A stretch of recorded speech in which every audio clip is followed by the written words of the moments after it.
paz do Senhor Jesus, meus amados irmãos. Estamos aqui uma vez mais para mais uma exposição feita no livro dos Atos dos Apóstolos. Desta feita vamos compreender o capítulo de número 18, né?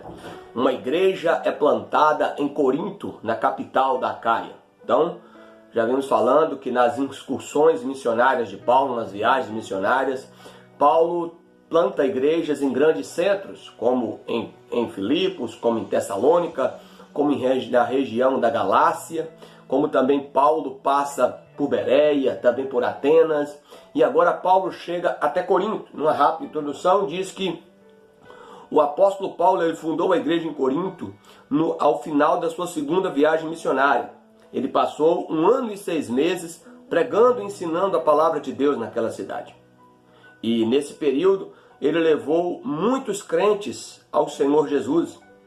Depois, Paulo se dirigiu para Éfeso, na Ásia Menor.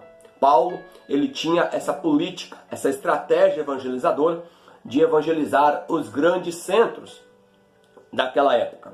Então, meus amados e queridos irmãos, nós vamos considerar algumas coisas sobre a cidade de Corinto. Tá? Segundo Howard Marshall, Corinto era um grande centro comercial e com um mercado de uma fama mundial, que controlava o comércio em todas as direções, não apenas no norte e sul, como também para o leste e para o oeste pelo mar. Essa grande metrópole tinha 2 grandes portos. Era uma cidade de navegadores e de mercadores, e as suas feiras estavam repletas de produtos estrangeiros. Ou seja, era um ponto estratégico verdadeiramente para a difusão do Evangelho de nosso Senhor e Salvador Jesus Cristo. Consideremos ainda algumas coisas relacionadas à cidade de Corinto. Por exemplo, a sua posição geográfica.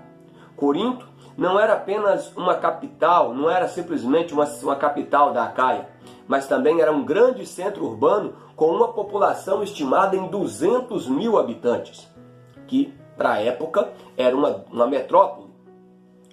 Em Corinto, a 11 quilômetros de Corinto, à margem, ficava o famoso porto de Cencreia, que possibilitava o tráfico marítimo no sentido tanto para o Egito, como a Fenícia, como para a Ásia Menor, que eram também grandes centros comerciais. A cidade de Corinto recebia gente todos os dias e pessoas saíam dela todos os dias. Corinto era também considerada, o corredor do mundo. Era uma cidade cosmopolita, pois o mundo inteiro estava dentro dela. Concordo com John Stott quando ele diz que evangelizar Corinto era, portanto, um plano estratégico do apóstolo Paulo, porque a partir dessa cidade o evangelho poderia se espalhar e alcançar o mundo todo. Outra consideração importante sobre a cidade de Corinto era a questão social. Corinto foi uma cidade que foi envolvida com muitas guerras, e Corinto praticamente ela foi demolida e depois ela foi reconstruída. Tá? Naquela questão, a gente estuda muito nos livros de história, a questão da guerra do Peloponeso, questão de Atenas, questão dos gregos e troianos. Então a cidade ela foi o epicentro desses combates e a cidade por algumas vezes ela foi destruída. Mas o que é importante aqui nós atentarmos é que quando Paulo chegou em Corinto, a cidade ela estava recém-construída. Tá? E é provado, a psicologia da religião, por exemplo, prova que uma igreja ela tem maior probabilidade de crescer numa cidade florescente do que numa cidade antiga, onde muitas tradições já estão arraigadas e fundamentadas no meio do povo. Paulo entendeu que o florescimento da cidade era um campo fértil para semear o evangelho e plantar uma igreja estratégica. Então, tá vendo? Então, havia muitos componentes importantes para a plantação da igreja em Corinto. Em terceiro lugar, tinha a razão cultural. 3 pontos são destacados na questão cultural de Corinto.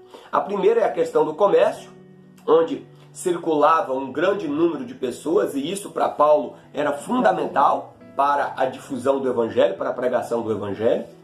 Uma outra coisa importante era a prática esportiva em Corinto. Segundo os estudiosos, Corinto só ficava atrás de Atenas no que tange a práticas esportivas.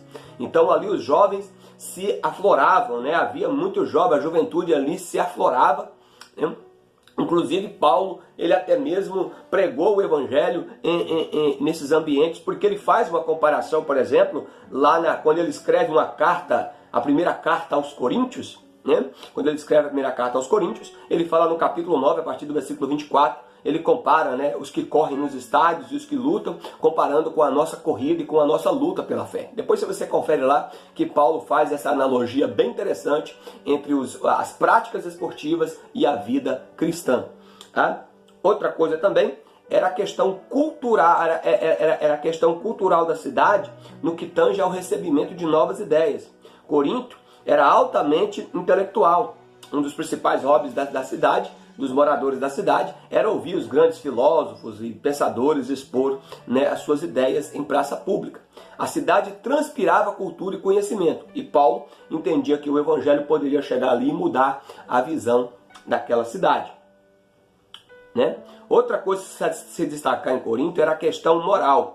Corinto, embora fosse uma cidade extremamente intelectual, também era uma cidade extremamente depravada, porque era cosmopolita, então havia a infiltração ali, né, de muitas culturas, de muitas práticas pagãs, hedonistas e tudo mais. Então, duas coisas se destacam em Corinto, no que tange a depravação da cidade. A primeira era a prostituição.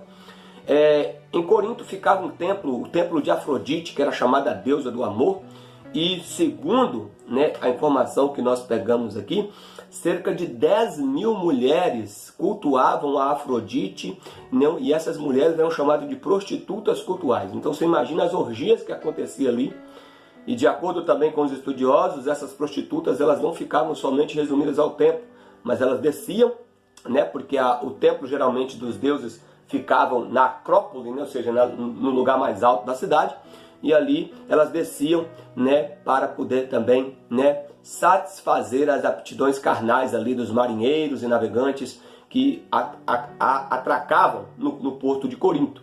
Então era uma depravação terrível. E também outro ponto de depravação a se destacar era a questão do homossexualismo. Diz que Corinto, né, pelo fato, por exemplo, de haver monumentos a Apolo, que era chamado deus grego, que representava a beleza do corpo masculino, né? A adoração a Apolo induzia a juventude não apenas, né, não apenas a juventude de Corinto, mas também a juventude grega no geral, a se entregar ao homossexualismo. Tá?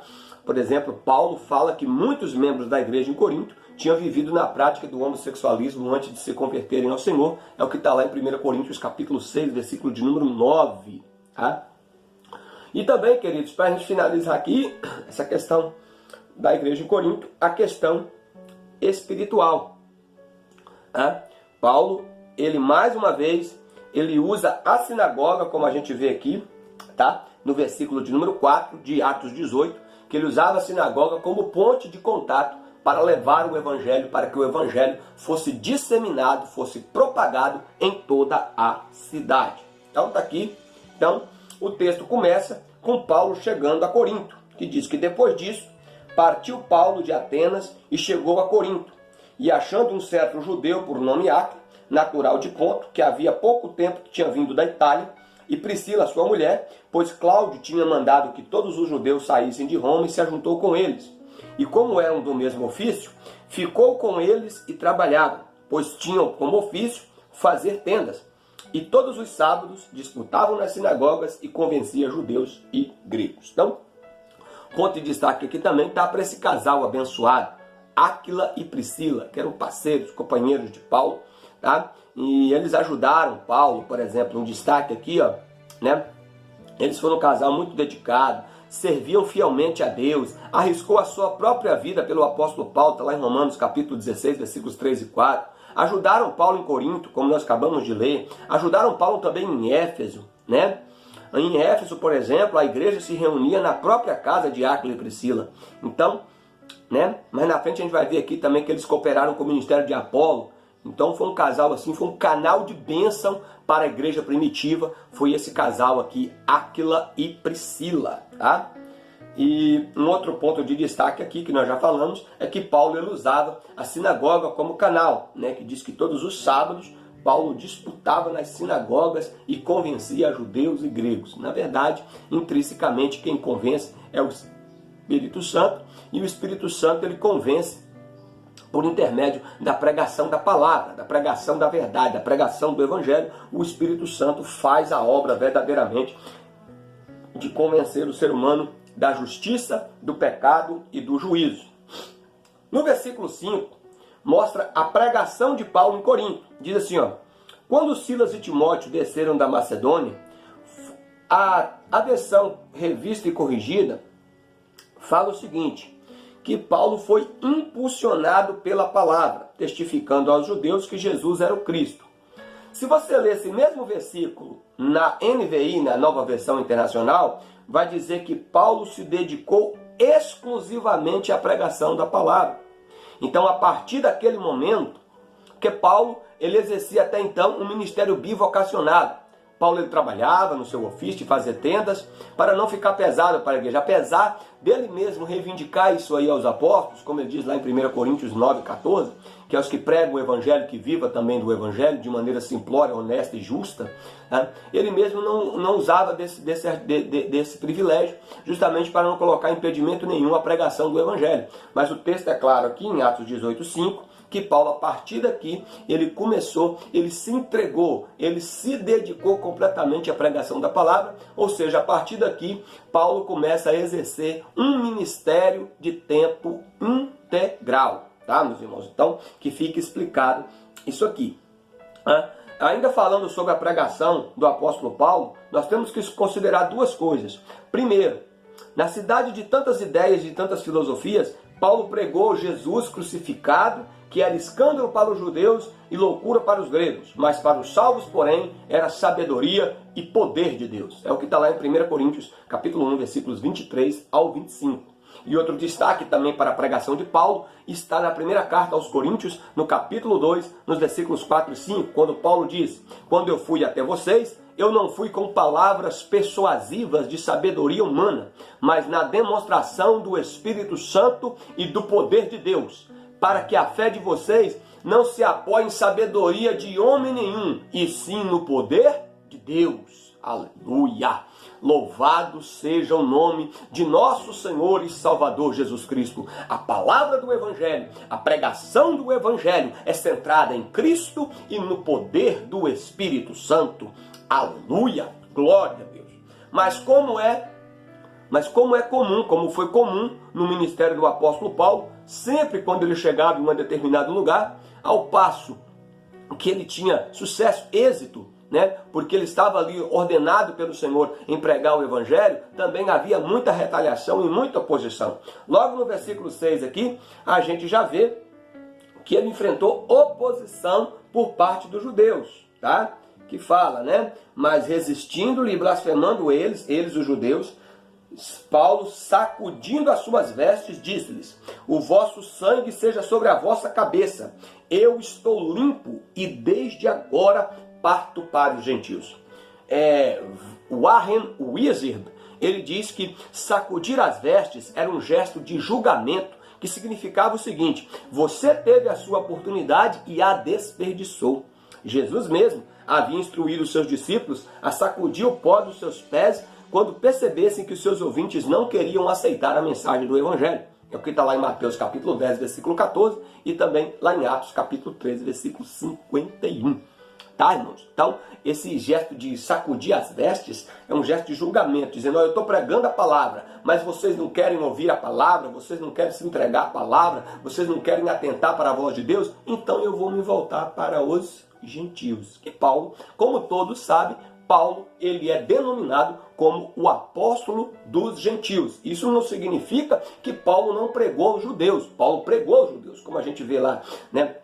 Lá nas regiões da Galácia, como a gente vê também, né, aqui claramente, a gente vê em Tessalônica, a gente vê em Bereia, a gente vê aqui, né, em Corinto também, mas muitos dos judeus eram duros de coração e não aceitavam a mensagem do Evangelho, que é centrada na graça de Deus, que é centrada na pessoa e na obra de Jesus Cristo, e Paulo ali, num gesto de julgamento, sacode as suas vestes.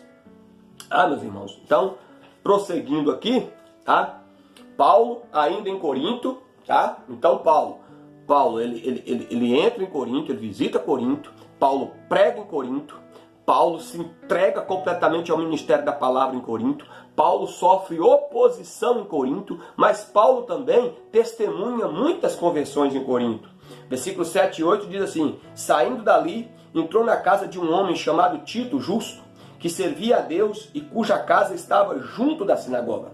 E Crispo, o principal da sinagoga, creu no Senhor com toda a sua casa. E também muitos dos coríntios, ouvindo-os, creram e foram batizados. Então, Paulo, longe de se importar ali para a perseguição, repare que a estratégia foi diferente.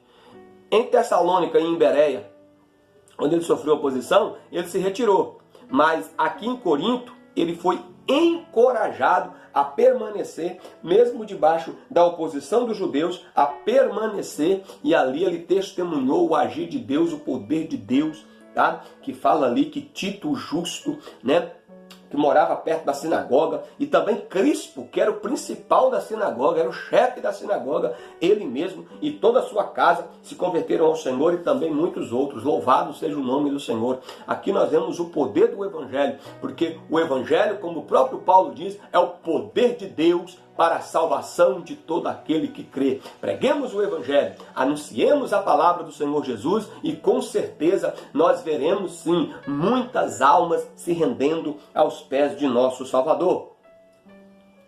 Ainda, meus irmãos, Paulo em Corinto, ele recebe uma visão, que é o que está aqui nos versículos 9 ao 11, que diz assim, e disse o Senhor em visão a Paulo: não temas, mas fala e não te cales, porque eu sou contigo, e ninguém lançará a mão de ti para te fazer nenhum mal, pois eu tenho muito povo nesta cidade. E ficou ali 1 ano e 6 meses, ensinando entre eles a palavra de Deus.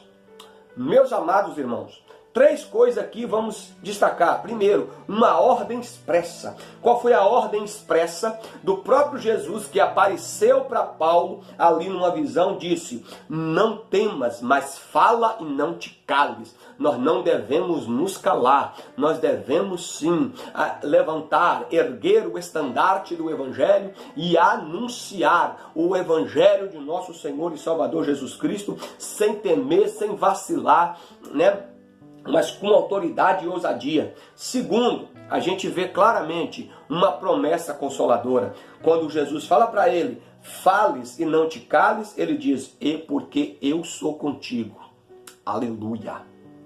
Que promessa consoladora! Ele é o Emanuel, é o Deus conosco. Aleluia! Pode ter certeza que quando nós estamos fazendo o trabalho do Senhor, a obra do Senhor, evangelizando as nações, pregando o Evangelho, anunciando o nome de Jesus Cristo, você pode ter certeza que a presença dele está conosco. Foi isso que Jesus falou na grande comissão: ide, fazer discípulos de todas as nações, batizando-os em nome do Pai, do Filho e do Espírito Santo, e ensinando-os a guardar todas as coisas que eu vos tenho dito. Aí o Senhor diz: e eis que eu estou convosco todos os dias até a consumação dos séculos. Aleluia! Bom é saber, que promessa consoladora saber, de que quando estamos com a mão no arado, a presença do Senhor é conosco. Aleluia! E também nós temos claramente uma revelação gloriosa. Qual é a revelação que Jesus fala para ele? Quando ele fala assim: Paulo, eu sou contigo, ninguém vai te fazer mal nenhum, pois eu tenho muito povo nesta cidade. Eu tenho muito povo nesta cidade. Aleluia. Nós temos que crer nisso, meus amados irmãos. Aleluia. Que onde nós estamos tem muitas almas para serem ganhas, mas as almas só serão ganhas quando elas ouvirem o Evangelho, porque como crerão em quem não ouviram falar? E como ouvirão se não há quem pregue? E como pregarão se não forem enviados? Aleluia! Se prontifique também neste momento, que assim como Paulo, o Senhor fala contigo neste momento. Aleluia! Não temas, fala, não te cales. Eu sou contigo. Eu tenho muito povo para ganhar nessa rua, nesse bairro, nessa cidade. Aleluia! Nesse país. É isso que o Senhor está falando para nós. Glória seja dada ao nome do Senhor. Mas vocês pensam que a oposição parou por aí? É por isso que muita gente não entende, irmãos. Quanto mais, muitas vezes, nós fazemos a obra de Deus, maior oposição vem. Começou com a oposição, né?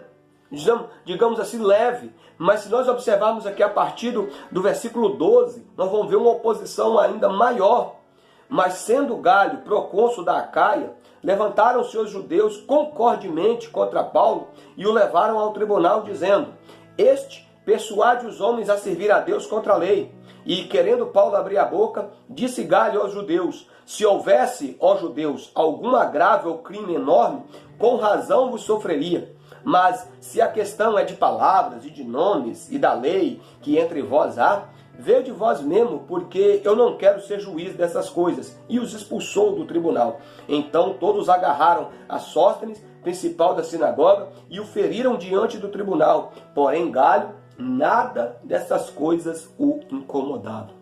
Ou seja, irmãos, Galho era ali o procônsul, era o representante público, político, digamos assim, daquela cidade, né? Daquela província. E os judeus enfurecidos por ver ali o sucesso do ministério de Paulo, por ver muitas almas se converter ao cristianismo, por ver muitas almas se render aos pés do Senhor, eles tomados de inveja, eles foram lá e denunciaram Paulo e disseram até inverdades. O procônsul simplesmente falou o seguinte: olha, eu não vou me intrometer nessas coisas. Se ele fosse um malfeitor, um criminoso, tivesse matado, roubado ou qualquer outra coisa que é digna de punição, mas não. Se essa questão aí é relacionada à lei, a palavras, a costumes, então eu não quero me envolver com essas coisas. Você sabe o que em outras palavras o procônsul quis dizer?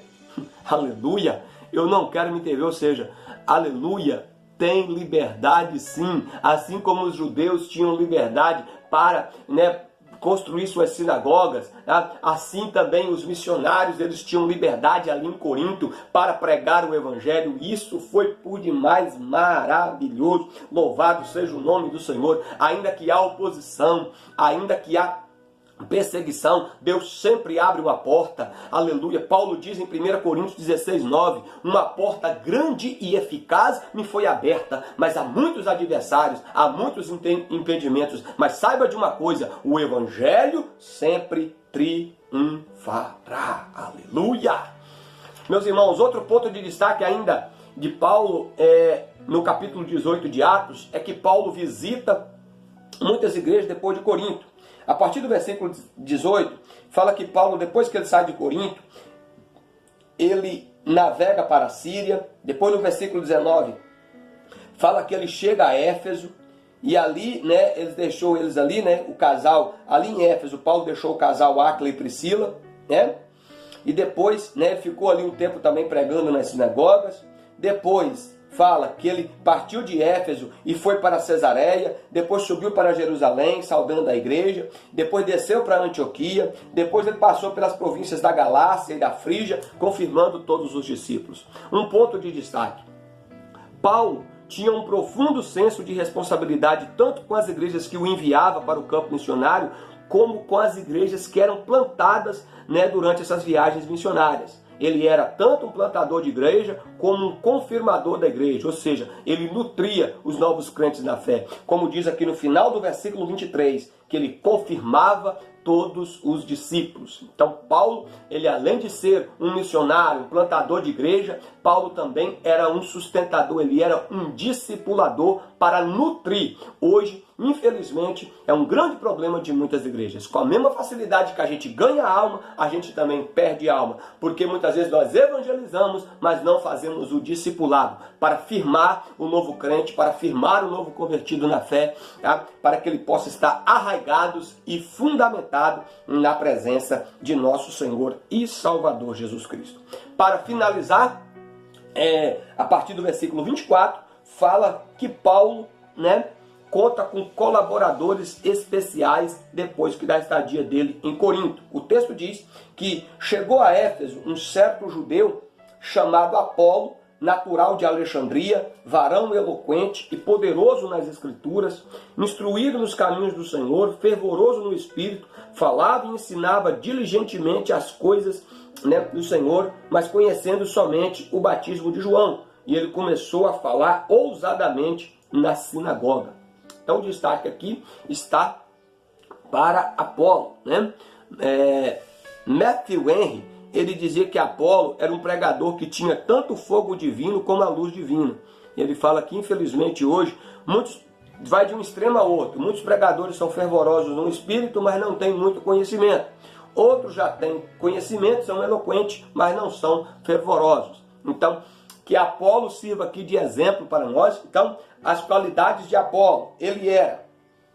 Apolo ele era judeu, porém ele era natural de Alexandria, que era uma cidade do Egito, tá? Uma das maiores cidades do mundo naquela época, tá? Uma cidade com a maior biblioteca do mundo, com cerca de 700 mil livros. Foi lá que as escrituras do Antigo Testamento foi traduzido para o grego, que é chamada de Septuaginta, né? Era uma cidade com aproximadamente 600 mil habitantes, uma megalópole naquela era, uma grande metrópole. Então fala que Apolo ele era eloquente, poderoso nas escrituras, instruído no caminho do Senhor, fervoroso no espírito, falava com ousadia e diligência, tá? Mas Áquila e Priscila percebeu que Apolo precisava, ainda com todas essas qualidades, Áquila e Priscila, que era um casal exemplar, dispensa comentários, eles viram que Apolo ainda carecia de ser mais instruído nos caminhos do Senhor, como, por exemplo, nas doutrinas essenciais da graça, da fé, da justificação, da redenção, tá? E Áquila e Priscila, com toda a diligência, fala aqui que eles o levaram consigo e declararam a ele mais pontualmente o caminho de Deus. Antes de repreender Apolo publicamente, não. Áquila e Priscila, eles foram diligentes, irmãos? Eles foram oportunos e discretos quando chamaram Apolo e instruíram ele mais acerca, principalmente, das doutrinas essenciais da graça. Com certeza foi isso. Por quê? Porque se vocês observarem aqui nos últimos versículos, versículos 27 e 28, vocês vão perceber isso, que diz que, querendo ele, Apolo, passar a Acaia, o animaram os irmãos e escreveram aos discípulos que o recebessem, o qual, tendo chegado, aproveitou muito aos que pela graça criam. Aos que pela graça criam. Então, com certeza, Áquila e Priscila instruiu ele mais nessa questão da graça. A graça é uma das doutrinas essenciais da fé. A graça é uma das doutrinas essenciais da sã doutrina de nosso Senhor Jesus Cristo. Como já dizia Agostinho de Hipona, a graça ela é salvadora, a graça ela é santificadora, a graça ela é fortalecedora, a graça ela é capacitadora. Louvado seja o nome do Senhor. E diz aqui no versículo 28 que com grande veemência ele, Apolo, convencia publicamente os judeus, mostrando pelas escrituras que Jesus era o Cristo. Que escrituras são essas aqui? São as escrituras da Bíblia hebraica, da Tanar, ou seja, que nós cristãos passamos a chamar de Antigo Testamento. Era nas escrituras no Antigo Testamento que Apolo ele utilizava e mostrando que verdadeiramente aquelas profecias se cumpriram em Cristo, que verdadeiramente o Jesus que se manifestou em carne, verdadeiramente o Jesus que foi crucificado, que foi morto e que ressuscitou o terceiro dia, este verdadeiramente era o Cristo, aleluia, o Todo-Poderoso, o Salvador, o único mediador entre Deus e o homem. Louvado seja o nome do Senhor. Então, queridos, Paulo ali, ele contou com colaboradores muito eficazes, muito fervorosos e comprometidos com a obra do Senhor, como é destacado aqui na vida do casal Áquila e Priscila, e também em Apolo, esse pregador eloquente, fervoroso, zeloso e que falava com ousadia acerca do caminho de nosso Salvador Jesus Cristo. Amém, meus amados irmãos? Fique com essa meditação. Tá? Então, isso foi a estadia de Paulo aqui em Corinto. Paulo, ele chega a Corinto, ele planta a igreja em Corinto. Paulo, ele prega em Corinto. Paulo, ele sofre oposição em Corinto. Paulo vê muitas conversões em Corinto. Paulo sofre uma perseguição mais ferrenha em Corinto. Depois de Corinto, Paulo sai, confirma igrejas em vários lugares, confirmando os discípulos e também conta com colaboradores que o ajudaram e cooperaram para uma maior difusão do Evangelho. Amém? Deus abençoe sua vida, Deus abençoe a sua família, toda a sua casa. Tá? Se os irmãos puderem, compartilhe esse vídeo para que outras pessoas também sejam edificadas, sejam também alcançadas pela palavra do Senhor. Nós vamos ficando por aqui e que o grande amor do Pai, a graça do Filho e a comunhão do Espírito Santo esteja com você e com toda a sua família, em nome de Jesus. Fique em paz e até a próxima exposição, em nome do Senhor Jesus Cristo.